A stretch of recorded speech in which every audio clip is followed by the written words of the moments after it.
में क्या होता है कि पंज वक्ता नमाजों की बाजमात अदायगी का हमसे एहतमाम होता है। इमामत मामूली खिदमत नहीं है, बहुत मुश्किल काम है। मैं कई मरतबा सुना चुका। एक मुसल्ली था, मुझसे कहने लगा कि आप इमामत करते और तनख्वाह लेते, आप अगर इमाम नहीं रहते तो भी तो आपको नमाज पढ़नी पड़ती ना।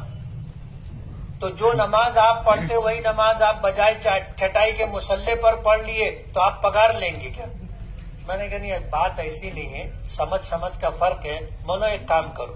बोले क्या? मैंने कहा तुम महीने भर 5 वक्त की नमाज हमारे मुअज्जिन साहब के बाजू में पहली सफ में पढ़ो, जो पगार मिलेगी वो तुम ले लेना, जो तनख्वाह मिलेगी वो तुम ले लेना। अब गुफ्तगू के बाद पहली नमाज में वो था मुअज्जिन के बाजू, मैं भी उसको ऐसे घूम के देखा। दूसरी नमाज में 2-4 लोगों के बाद था, मैं उसको देखा ना तो वो सर उठा ही नहीं रहा था नीचे से।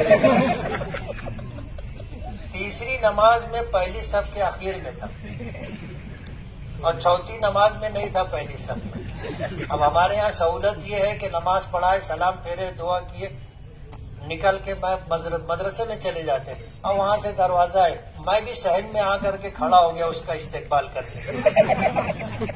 वो आया, बोले बहुत मुश्किल काम है मुफ्ती साहब, मैं गोल्डन नगर में रहूं।